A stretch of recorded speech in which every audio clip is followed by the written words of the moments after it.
happens to you. As a kid, I always been fascinated with sci-fi since I was like 3. Like, I always wanted to be an astronaut. And then like kindergarten, and then 1st grade, like ever since I was like an astronaut for Halloween, I was just like so deeply obsessed with space. Then like my first time going to a symphony orchestra, I think I was 5 in the 1st grade, and like I used to listen to classical music beforehand. Like, you know, it was like, wow. Like, I remember at the BSO, like, my first time going, I don't know why I'm remembering stuff from my childhood. Yeah, just denoting that, I have a history of, like, having my interests versus just, like randomly developing them, or somehow, like, you learn these interests from movies when you didn't, you know? But yeah, like, we went to the BSO, and it was my first time in a symphony orchestra. Like they played something like for like little elementary school students, and then like they had like some fluorescent crayon or chalks or something, chalk crayon, like playing all the instruments that were playing like accordingly and all. And I was fascinated with art and music ever since then. Like I furthered my fascination with classical music because I accidentally used to turn a dial and I used to like listen to the radio as a kid, and then I used to be fascinated with classical music. Cause like I used to listen to like the local radio station when I was like 3, like playing with the radio and all. You know, like what's this station with all the weird instruments? Like I was brought up to like gospel music as a child, and then there's classical music. Like you just randomly stumbled across classical music, and then like 2 years later you're in the 1st grade, and then you're like going to a symphony hall, or you're seeing them joining instruments and performing music on different instruments, and it's like, wow, I really like this type of music. I love the symphony and classical music. Wow, art, the crayons are glowing in the dark, or glowing to this light. Or cool, I like nature. It's my first time going to like a natural observatory with an owl. It's like my first time seeing an owl and stuff, or a boa constrictor or something. Like, oh my god, animals are so cool. Wow, like I developed my actual interest as a child and not from fucking movies, okay? I'm just denoting like how I actually learned shit in my actual life here, and not actually from like movies or something. Like I'm not an impressionable person. Even though, like, oh hey, this movie is quite unique and weird and unpeculiar or something. Wow, it's like a presentation. Ah, man. Oh, you could use it as some type of cryptic meaning and all. Fascinating. Wow. Oh, hey, if you combine this theory with this presentation within this movie, it kind of makes sense, you know? Like hyperspace and sci-fi. That's fucking, like, that's completely sci-fi and shit, you know? But hey, this thing called M theory or string theory, that's kind of weird. Like, whoa, maybe hyperspace can hypothetically be hypothetically true or real in the future and all.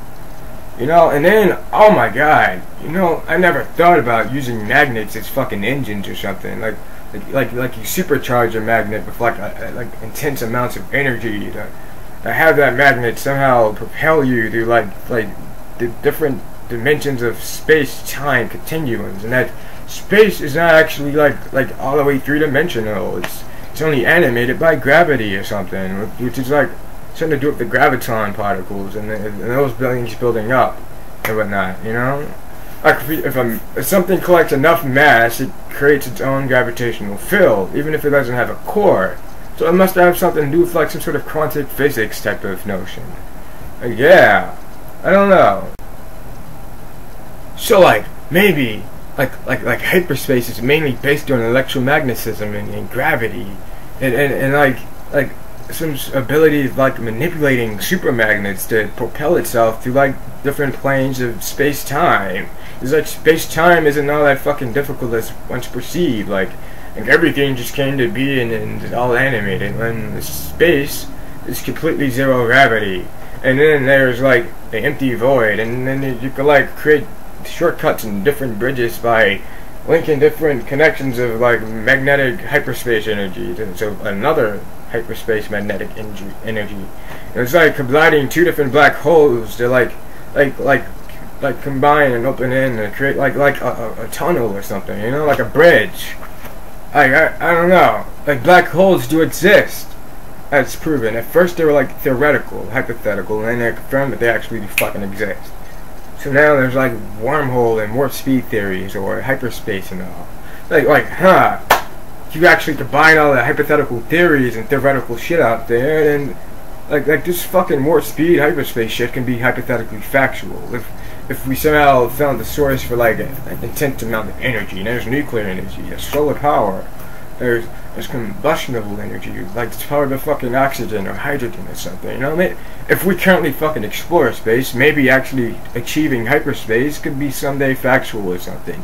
You know, I could get with this hypothetical notion. Yeah. Right. So like a theory you learn completely from somewhere else, and then you like come across something that's like hypothetically sci-fi, like you know, your mind then has the notion like, hey, maybe hyperspace is kind of factual, because like, you know, this thing called M theory, when like these things are shown going warp speed, it looks like they're like traveling within the brains of M theory or something, you know. They're traveling between two polarities of massive amounts of energy.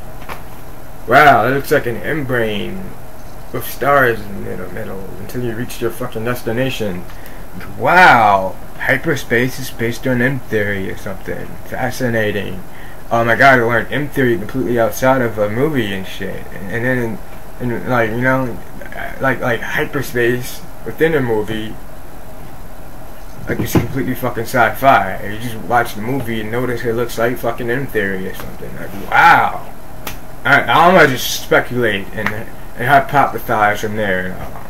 Like M theory and hyperspace. Is it too difficult? So I'm guessing to hypothetically achieve hyperspace, there's a lot of fucking quantum physics involved.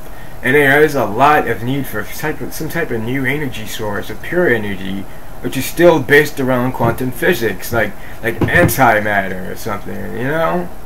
Which is also taught outside of fucking like movies. You have to learn that elsewhere. And oh, that's what the lithium crystals must be. That must be some element not found on Earth or something, right? That has like a certain amount of properties or something that can easily be converted into like antimatter, you know, like it has like zero mass, but it's like a whole element or something, you know? Yeah, it's easy combustible. It's like light fuel or something that is like very powerful or affordable. I don't know.